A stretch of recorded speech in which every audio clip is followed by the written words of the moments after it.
This is the Crowdcrux Crowdfunding Podcast with Sal Briggman, where we cover everything you need to know to launch a successful crowdfunding campaign. We speak with proven entrepreneurs who've raised money from the crowd and want to teach you how to do the same. Stay tuned because we're about to reveal how to launch your dream project with your host, Sal Briggman. Before we get started with this podcast episode, I want to take a second to introduce you to my friends at Fulfillrite.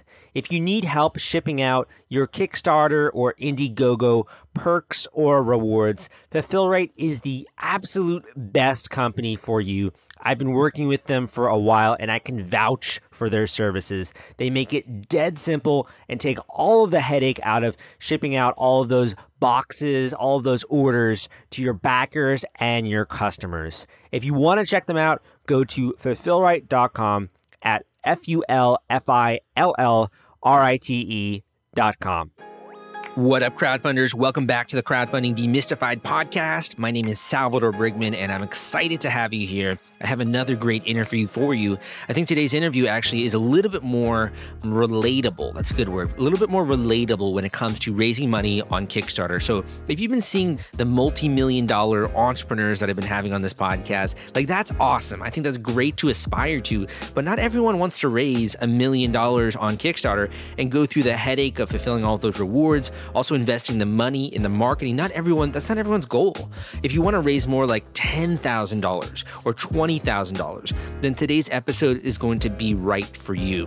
I brought on an entrepreneur, an e-commerce businessman who has raised multiple Kickstarter campaigns between the amounts of $5,000 and $20,000. He's raised money multiple times on Kickstarter for a lot of really cool products, and he gets into what you need to do if you want to do the exact same thing. If you want to raise money for an e-commerce product and open up an online store, this is the episode for you. And you also get into his story and how he quit his job and he started this entire new business out of his home. More and more people are doing this nowadays. I think Kickstarter has really opened up the floodgates when it comes to opportunity for entrepreneurs and also home-based businesses. So I think you'll like that episode today. The other thing I want to mention is I've been talking a bit about my book that I wrote on blogging, and specifically how to start, grow, and monetize an entire new blog. And I have a really exciting announcement for you today, which is that the Audible audio version is now available.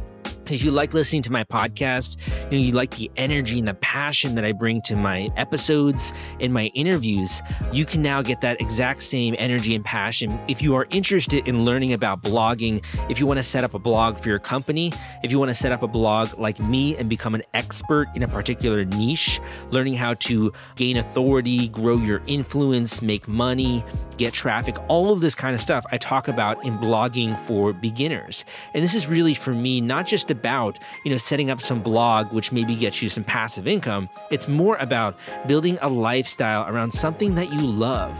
If you love teaching people, if you love helping people, if you love writing, you want your own stories out there. You want to be able to not just talk with maybe one or two customers, but you want a bunch of readers who you can also relate with and have similar worldviews to you. I think blogging is a heck of an incredible career choice, man.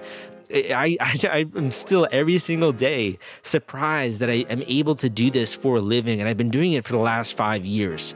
It's not rocket science. Anyone out there can set up a blog, can grow their influence online, and can do it for a living if they want to. You just need to follow the right path. So if you're interested in checking out that book, it's at crowdcrux.com/blogging audio. That is crowdcrux.com/blogging audio. And actually that will take you to Audible, where if you want to, you can actually get this book for free. 100% for free. When you sign up for a free 30-day trial of Audible, you will also get this book sort of as like a bonus. So if you're not interested in, investing in it, it's really low cost, honestly. But if you're not, you can also pick it up for free by getting a free trial of Audible. So again, that link is crowdcrux.com/blogging audio. But without further ado, let's get into today's podcast episode. Brian, I'm excited to speak with you here today. You've launched many different Kickstarter campaigns. You are a serial crowdfunding creator. Also, really interesting story. So looking forward to getting into some of the products you've launched, and welcome to the podcast. Hey, thanks for having me. I really appreciate it. Totally, man. So how'd you discover Kickstarter? How'd you get into this wacky crowdfunding business, as I like to say? Actually, I had a friend that launched a product on Kickstarter a while back. He was one of my buddies from the company that I used to work for, and he actually launched Julie's. It was basically like a large stainless steel coffee bean that kept like an open cup of coffee warm for a while. And he did that. That was probably 8 years ago now on Kickstarter, and he did really well with it. And it just seemed like a very interesting way to tease out whether or not you had like a good product idea or not. Were they on Kickstarter? Sorry, on Shark Tank? Yeah, they were on Shark Tank too. Yeah, I remember that. Man. Yeah, it was Dave Petrillo was the guy from here. And then there was actually another Dave, his friend from out in California. That's really cool. They have a really neat product too. Yeah. Really good idea. Man, that's cool. Yeah, lots of new projects launching every single day. Really cool new products coming about. From what I understand, you sort of have that mechanical engineer, product designer background. Yeah, so I've been a mechanical engineer for the past 6.5 years now. I worked at like a lighting and home automation company as a mechanical engineer, and I also did a lot of product management and process and manufacturing. So I think that company really well-rounded me for like doing this kind of stuff where we're making my own products and having to make my own decisions about manufacturing and assembly and product management and timelines and stuff like that. Why did you want to go out on your own? There are a lot of people out there, a lot of mechanical engineers, paid very well. They're doing something that they love, but going out on your own, starting your own business, that's like a different beast. So why did you want to do that? Yeah, it was really interesting, actually. Like you said, like mechanical engineer is a great profession. And I was working basically on someone else's dream of a product that he kicked off essentially like 50 years ago. The owner of our company created the rotary dimmer knob. And essentially, I was working on a bunch of products and components related to that.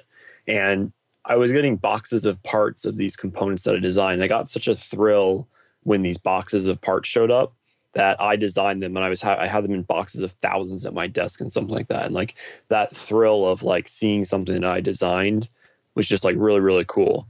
And so I wanted to do it on my own. So obviously, I started with one of the really, really small products, like a really simple product. We can talk about that later.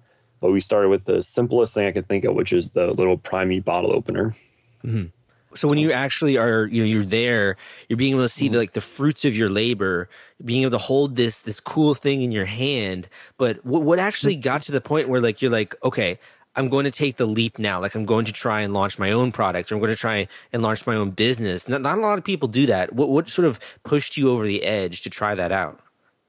Yeah, it's funny. I was talking with my family. And my goal for last year was to actually leave my job at the end of last year. And I ended up quitting or leaving my company. I think it was a week after I told my family that. Just because there was a great opportunity that showed up. And basically I was like, well, if I can't invest a lot of time into my thing, then I'm not going to be able to do it. I'm not going to be able to do it properly. What was damn, that's risky, man. Yeah. What was the opportunity that opened up that sort of made you see that or made you want to leap for that? Yeah, it was a funny thing. Is like I actually got a raise at my company where I went up a level in the mechanical engineering, like up another tier. And at the same time, I was running a sale with Primey, which is like the small little bottle opener we have.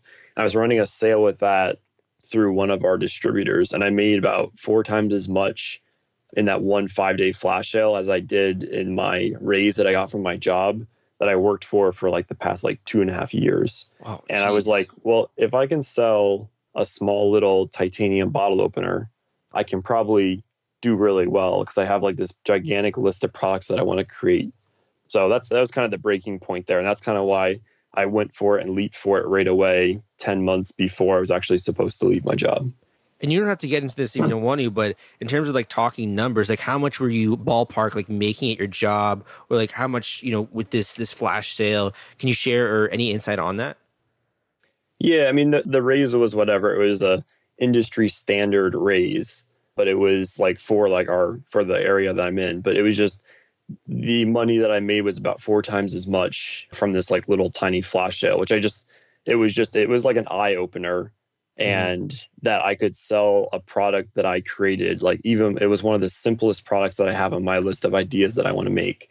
And just from that itself, I was able to make that much money. And it just kind of opens your eyes that, like, with the internet and everything that's going on with like Kickstarter and crowdfunding in general, that like you don't need to do like a 9-to-5 job.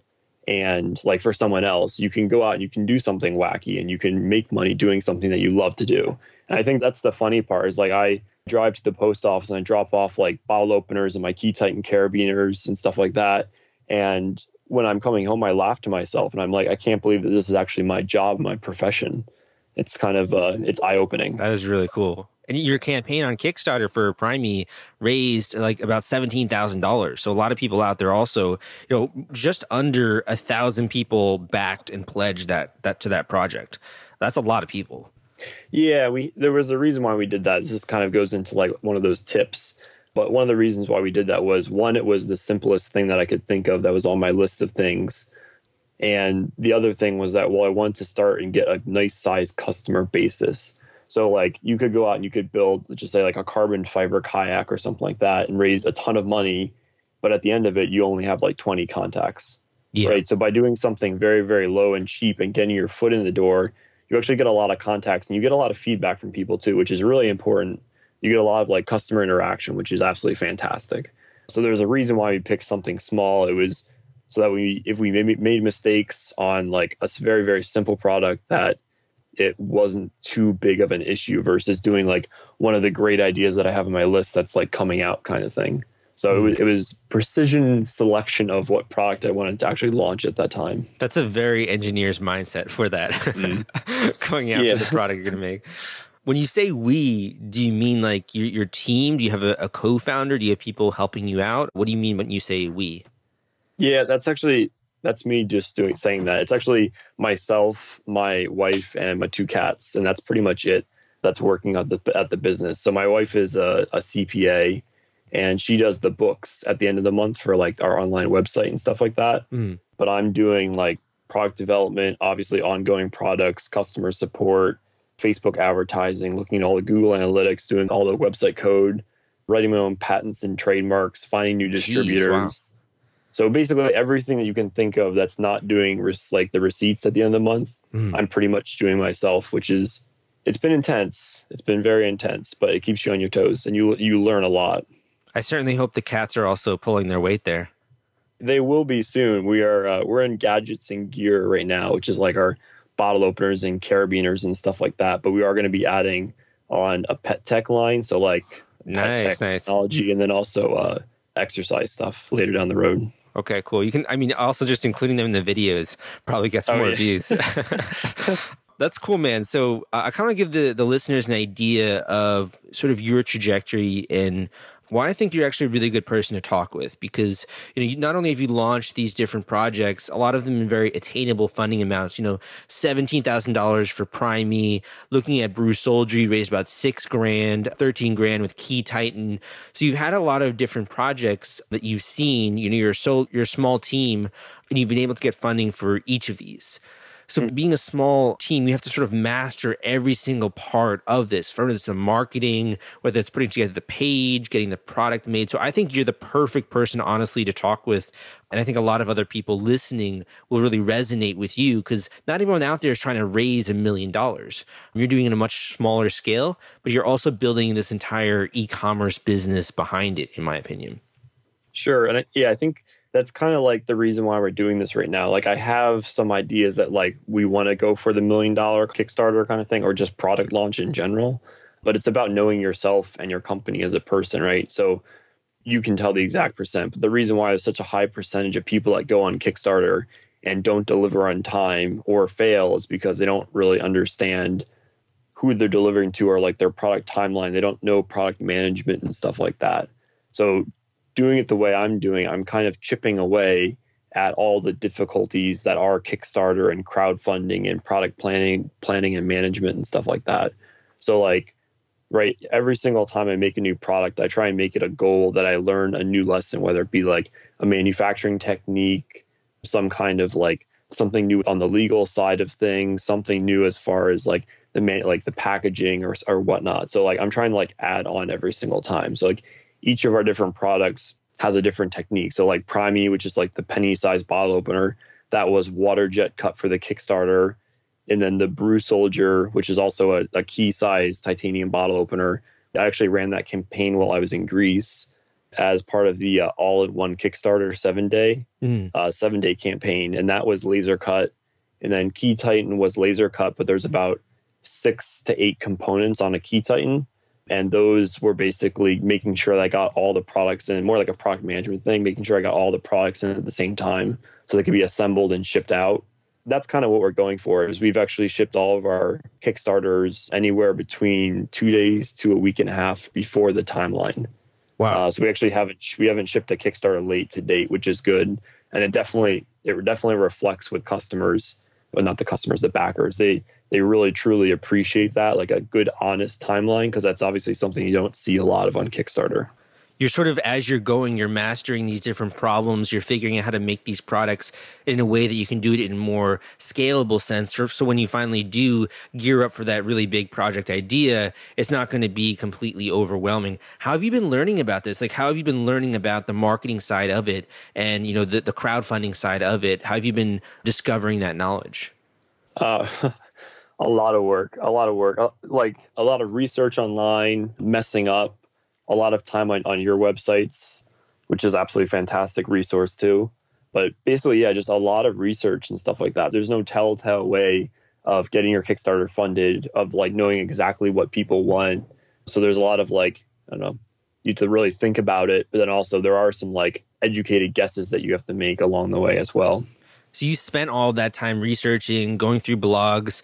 Also, thank you for supporting and checking out my site. If you could distill this then into 1 or 2 things that you've learned after going through that entire process and launching these projects, what would you say for those that are listening? What are 1 or 2 tips or 1 or 2 things they can do in order to make their campaign more successful? I think start with something that you're comfortable with. You see a lot of people that make these campaigns where like they have one prototype, one concept of it, but like they don't have a good like background knowledge on like the product management side of it. And a lot of products get away from people too. So like if you launch a product and you're expecting to sell 500 units, but you end up selling 20,000 units, which you see a lot on Kickstarter too, is people have these fantastic ideas, but they haven't done the background research to know how to expand their idea. That's when you get into those big problems where people either fail or they can't deliver on time, kind of thing. So I think it's more about being realistic with yourself as far as like what you're trying to raise. If you're trying to raise $1 million, that's great. Just make sure you have the team to back it up, because it's going to get crazy once you actually get the funding for it. And I think that's probably the best advice I can give, is like go outside your comfort zone, but also make sure that you have a good reins on it as well. What about in terms of getting actual traffic and getting backers to these different campaigns? What have you discovered on that front? We've actually been using a combination of Bitly and Google Analytics. And what we do is we basically provide every single Instagram influencer and anyone that we have interactions with, whether it's like a paid promotion through Gadget Flow or something like that. Like we provide every single one of them with a Bitly link so we can track like the revenue that comes in through Kickstarter through Google Analytics. And that kind of like, that tracks obviously clicks, and then it obviously tracks like the return on the investment on our side of things, which is actually extremely helpful, because like you can do Bitly or Google Analytics on their own, and like Bitly will tell you the links and the clicks, and Google Analytics will tell you the revenue, but it doesn't break it down as much as you really need it broken down to make appropriate decisions. But I think based on that information, you can decide who you should go back out and advertise again with. So for you specifically, what has been most effective in getting the traffic to the campaigns? A lot of the videos and stuff like that, we have some pretty interesting product videos, and a lot of times those get shared between like Facebook pages and stuff like that. We also have a pretty nice network of Instagram influencers. I have about 15 other Instagram influencers that I work with. On average, they all have more than 15,000 followers each. And that's kind of like that, building up that network of people that are that care about your product, and kind of it's not like a one day thing. We've been working with these people for the past like year or so, but Instagram influencers is one place. And then pay-per-click ads too, like obviously just like advertising on like Facebook and advertising on Instagram and Twitter and stuff like that. How did you actually contact, or I guess rope in those influencers? Because we've all heard of these like influencers online, whether it's on Facebook or Instagram. How did you actually get in contact with them and get them to start to share your work? I just reached out and I kind of explained, it's the way I explain most of like whenever I make a connection with someone, I explain that I'm like a small business owner trying to make a difference. And then I obviously explain to them like what I'm looking for, but then in the same immediate sentence after that, I also provide what they would get out of it too. And a lot of them were just like, that sounds fantastic, I'll help out. Every single one of those people do it for free. There's one guy that I pay like $20 to because he has like over 200,000 followers, which is fine. But again, yeah, they all know me personally. They know where I live. We text outside of Instagram and stuff like that. So I think it's just making that personal connection, and they just really want to help you and help you succeed too. Wow. So these are all posting for free your product to their audience. Yep. So I guess the pitch there is not, helping a new business owner, getting this product into the world. Are there any other things or any other ways you incentivize them to do a posting for you? No, not really. I mean, I think they're just all honest to goodness, really nice people. I mean, the one guy, I wrote a comment on his wall and he ended up sending me, I think it was like $60 worth of beer just randomly because he posted a picture with my product next to this beer. And I was like, oh, that beer looks delicious. And he's like, well, I'm sending you some. So, I mean, they're just like that. Like, they're just like very, very nice, honest people. And like, I think that it's hard to find on Instagram. So like, obviously do a little bit of hunting, but those people still do exist. That's awesome. Good. Man, that's really cool. I think that's one of those things where it's like, when I think of Instagram, I'm usually thinking of paid marketing or paid influencers, but I do forget that there are just so many people out there, even with, 5,000 followers or 10,000 followers, that are still growing their audience and they're still networking these things. It's actually really easier, I think, to get into their DMs or their inbox than some of these larger ones where it's kind of like hoping that they see your message, or you have to pay a lot of money to get on their Instagram profile. So that's really cool. That's a really good strategy, I think. Yeah, everyone's looking for content. So if you put it in front of them, if they need content at that time, they'll eat it up. I had to interrupt this podcast episode because I want to introduce you to my friends at The Gadget Flow. Their product discovery platform reaches 22 million people per month. They've helped more than 5,000 crowdfunding campaigns thus far, and they have a social media following of more than 700,000 followers. If you want to gain access to their marketplace and list your own product, you can go to thegadgetflow.com/submit and list your project today. You mentioned the PPC advertising on Facebook and Twitter. What was that like? Because I know a lot of people are sort of dipping their toes into the water, trying to test that out. What did you find to be? Was it something you're going to be doing more of? Was it challenging? Let me know what your thoughts are on that. It's very difficult. So just as like a price point kind of thing, right? So the primey little bottle opener we have, that's the penny size bottle opener, that sells for like $11, right? So like the pay-per-click advertising with that is extremely difficult. So it's a little bit more of a premium price just because it's like premium materials and it's a premium finish and stuff like that. But trying to sell an $11 item with Facebook pay-per-click ads, we've been finding is extremely difficult to do.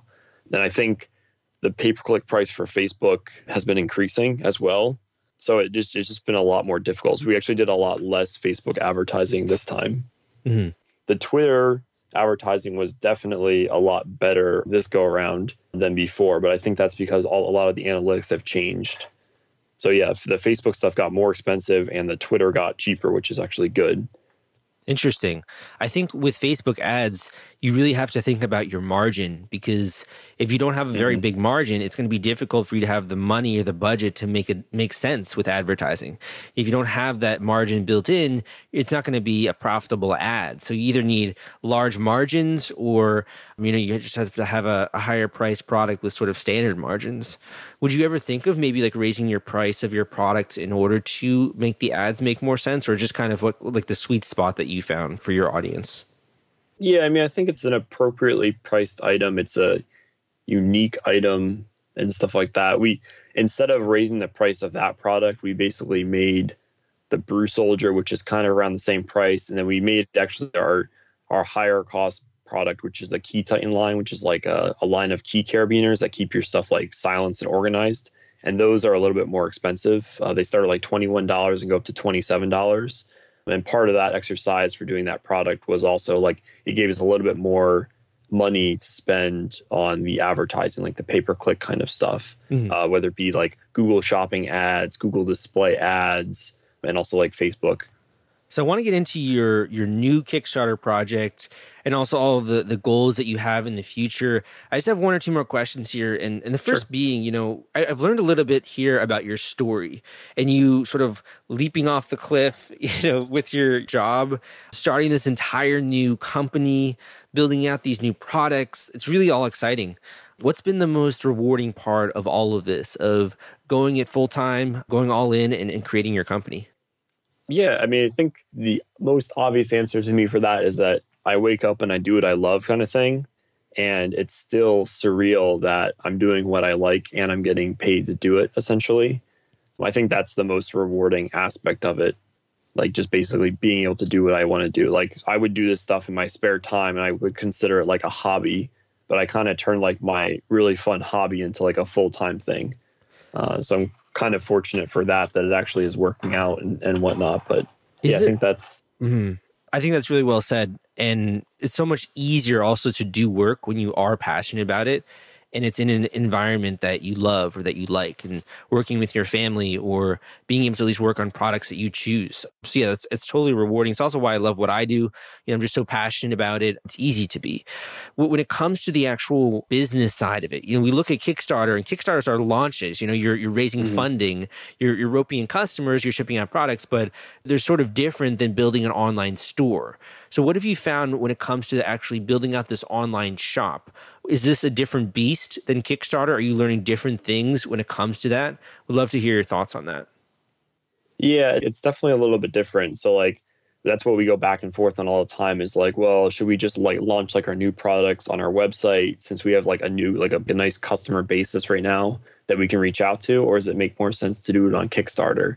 Right. That's something that we're playing with right now is like, when do we make that cutover between like using crowdfunding to launch a product versus just launching on our website?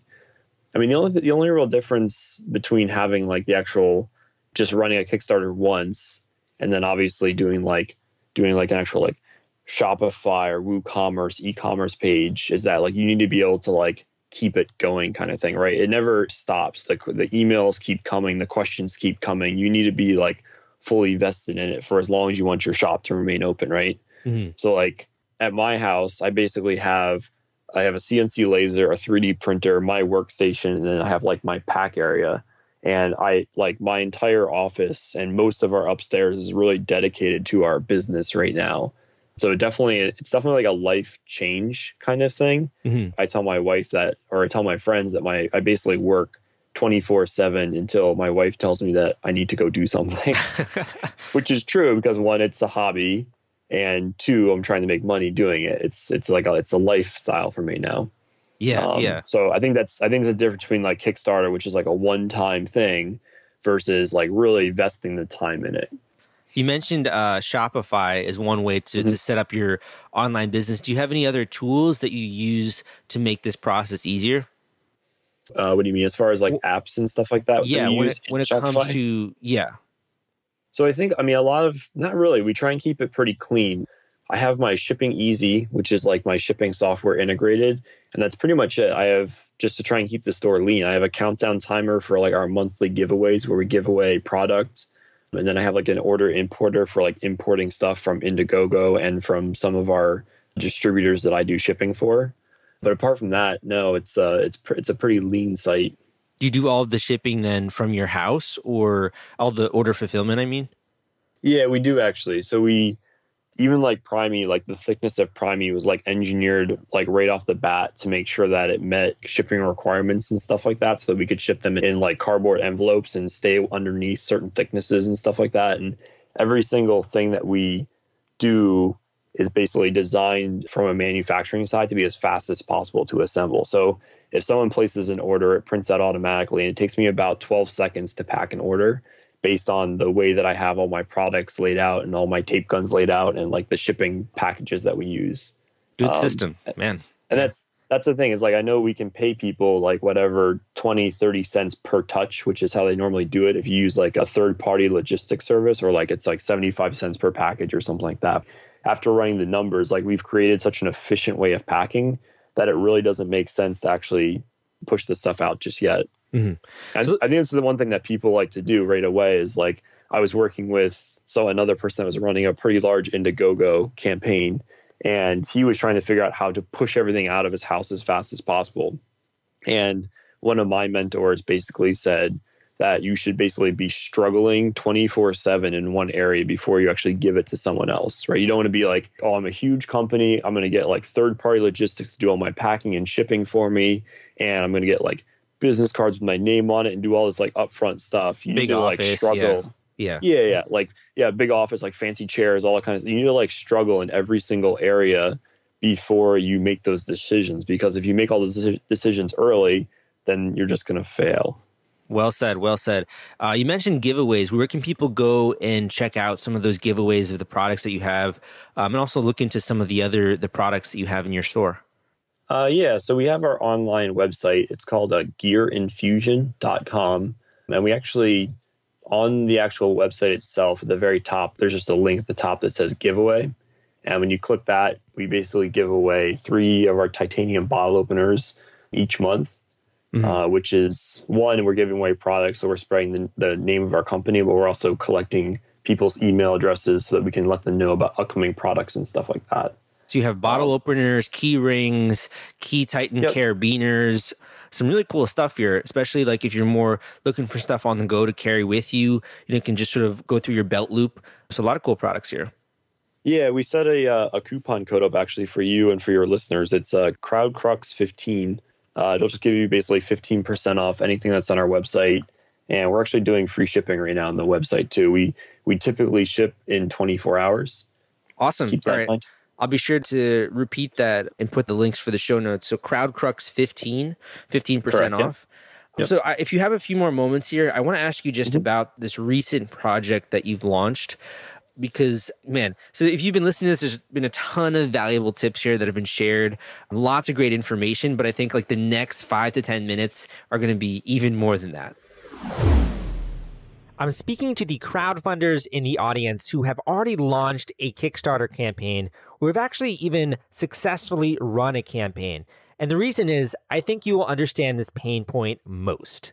And that is, when you finally do raise money on Kickstarter or Indiegogo, the hardest part is not collecting the cash. The hardest part is shipping out all of those perks and rewards to your backers. It is a nightmare, my friends. It's a lot of spreadsheets, it's a lot of headache, and it's a lot of stress. That's why I recommend BackerKit. If you have not heard of BackerKit, they help you collect surveys, they help you collect data, and the entire fulfillment process is just so much easier and so many less spreadsheets when you use their software. You can check them out at backerkit.com and use CrowdCrux for a special discount. So let's talk about this new project that you've launched here. So first of all, what is the product so that people can have a sense of what that is? So the product itself is called Slapcap. And essentially what it is it's a 6-inch stainless steel bottle opener that has a bottle opener on one end and a place to put a cap, like a bottle cap on the other end. And the idea is that it's a game element bottle opener where you can smack the one end of the bottle opener and the cap goes flying into a target, which could be like a cup, like a shoe on a shelf or something like that. The thing that we were promoting with it was that we also have the ability to laser engrave like company logos in the center of it. And this product was basically something that some of our customers and some of our distributors have been asking for. Basically, they wanted to get their name on like Primey and Brew Soldier with our laser, which we can do and we have done in the past, even though like Primey's the size of a penny and Brew Soldier is the size of a key. So we basically wanted to give them a larger area and a cheaper product too, right? So the other ones are made of titanium. They're a little bit more expensive to produce. So we made a cheaper bottle opener. It's made of like a stainless steel, but then also the engraving area is much larger. This is really cool, man. The idea behind it is that, like, normally with a typical bottle opener, you use it and you put it down after you use it, and that's pretty much it. It just sits on the counter. The idea behind this, and more for like companies and branding and advertising and stuff like that, is that you use it, you put it on the counter, but when you're sitting around after you already took the caps off your beer bottle, like, you see it and you see the person's logo on it, and then you start playing with it. But subconsciously, your engagement with the logo or the branding that's on the product is a lot higher than a typical bottle opener where you just use it and put it down kind of thing, right? So you're really forcing the branding on the person. It's always in their face kind of thing. Yeah. I mean, just to paint a picture here, like, you can imagine like this tiny little catapult. Like, it looks like a little catapult where you just hit the one side, and if you have like a coin on the other side, it will flip, and you could like aim it at a cup, like a solo cup or something like that. I've seen YouTube videos like this where you have those guys that are like really talented, and they can like flip a coin into a cup that's like, I don't know, feet away, 6 feet, 12 feet away. So it's kind of like a bottle opener that's also this like mini catapult. It's kind of neat. I mean, I think that, honestly, just from like intuition here, the product seems really cool, but it seems like you didn't have the level of traction that you were hoping for. So what actually happened here? Why do you think it was that this didn't catch on as much as you thought? Yeah, it's actually interesting. So, like, just for the people listening, we have it's like 45 hours to go. Our goal was like low is $3,500, and we're just over 51% funded with like 60 backers. And I think the main problem with it was that I didn't do my market research. I think I got a little bit ahead of myself and just assumed that with my current people that were buying brew soldiers and primies, that they would also want a bottle opener for their home.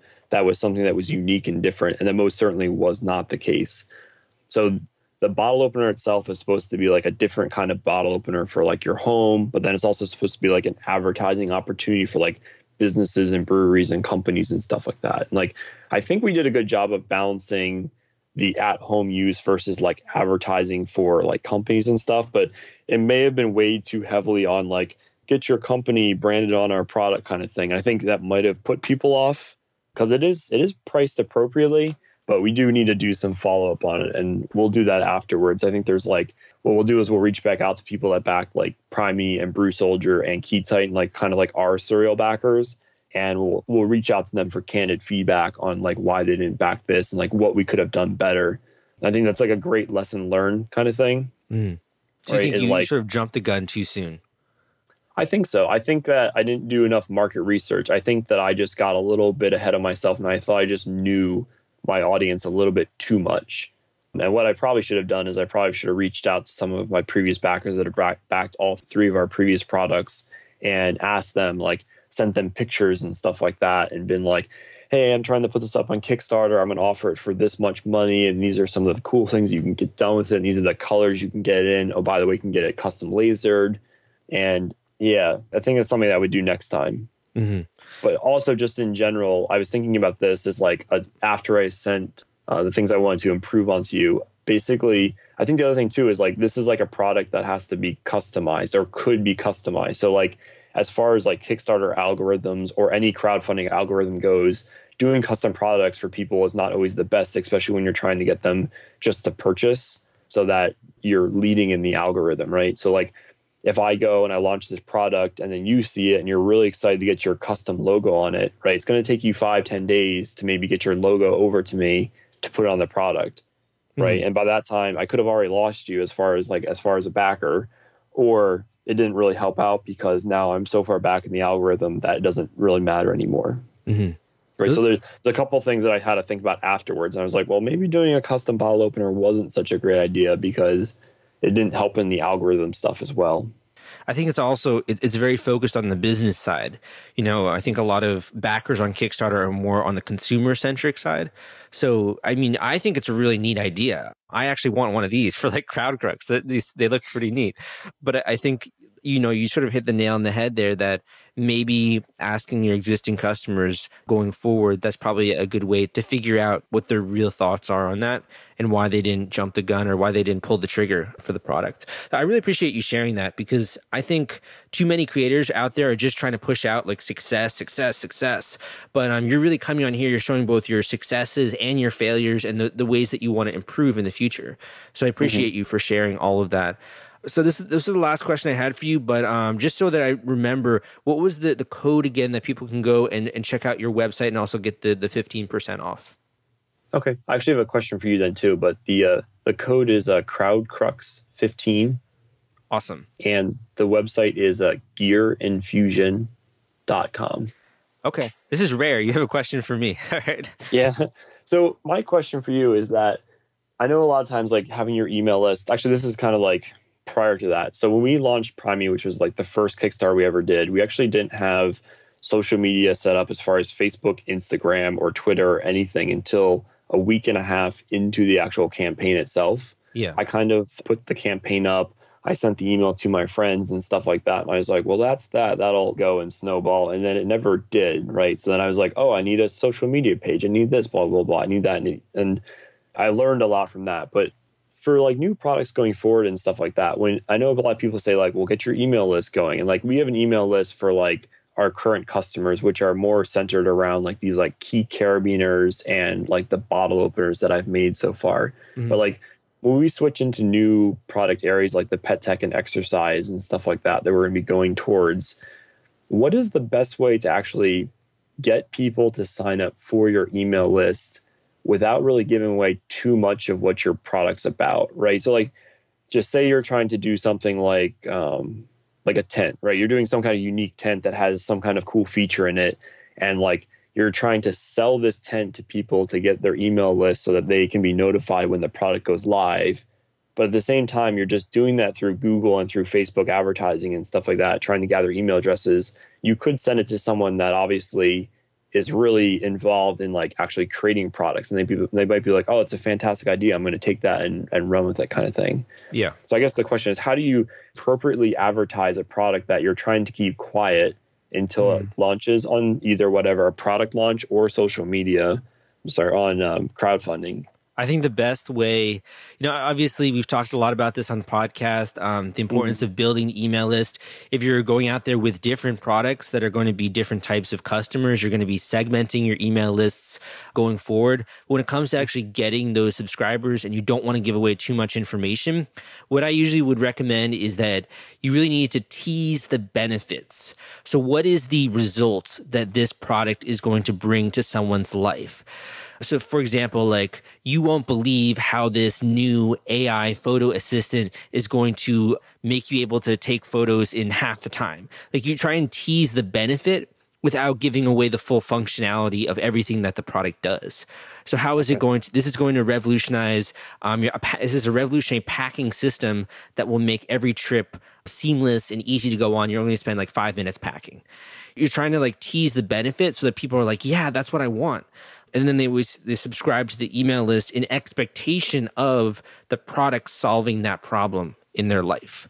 The wrong way to go about it would be just to have maybe some kind of like vague notion of what this product is, and sort of like maybe like, I don't know, a photo that's not very revealing of it. Like, that might be, it arouse a little bit of curiosity, but it doesn't qualify the person for experiencing the problem. So someone might subscribe to that. It doesn't necessarily mean they're going to like the solution, which is your product. So the first is tease the benefits. The next could be you tease the story also. Like, man, I've been wrestling with these solutions. Guess what? I just finally came up with a new product. You're not going to believe it, but it does this, this, and this. Subscribe for more updates. So the story kind of gives to someone the sense of what the product is going to be like, or what's going to solve, sort of, or at least the reason why or behind creating the project. So I'd say that's the next major one. And lastly, I would say the biggest thing is really getting crystal clear about who this is for. You don't have to necessarily hit all of these points, but there are just different ways to go about it. So maybe saying like, this is the perfect bag for a skateboard enthusiast. Like you've never seen something like this if you love skateboarding.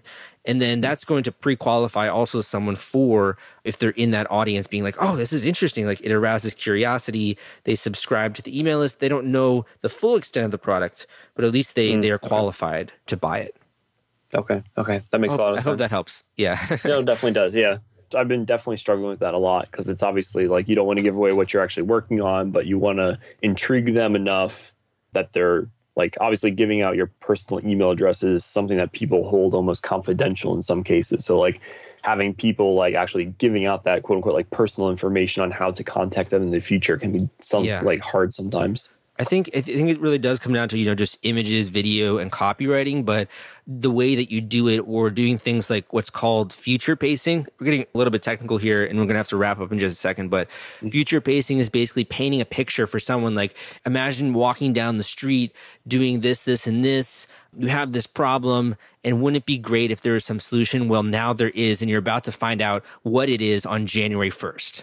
So like it sort of puts someone in the mindset of like, oh, this is what the problem I'm about to experience. And now there's this big solution. Like, what is it? That's another way you can sort of tease curiosity. But man, this has been awesome. lots of good tips. And that was also a really good question, Brian. Thank you for asking that and supporting my work. I'll be sure to link up all of the links in the show notes, but I just want to thank you for coming on, being very transparent and sharing all those great tips with the community.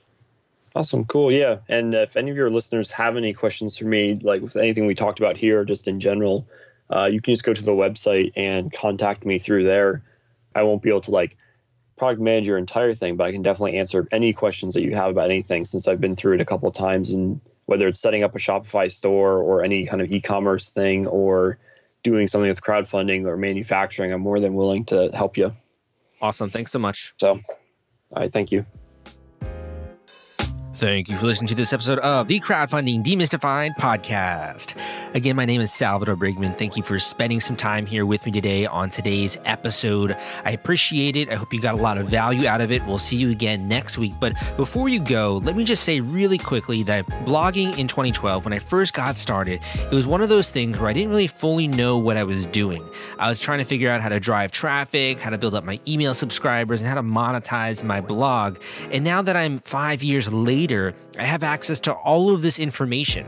I have all of this information at my fingertips in terms of ways to actually build traffic, ways to actually get a following online and to grow your influence in whatever you're interested in becoming. Maybe an expert, maybe some kind of a thought leader, maybe you want to teach people how to do something. Whatever it is you're trying to do online, blogging is not only an amazing way to put yourself out there, to get free traffic, to build up your credibility, but it's also a very powerful way to create passive income in your life. More and more people are choosing more so work at home kind of lifestyles and jobs.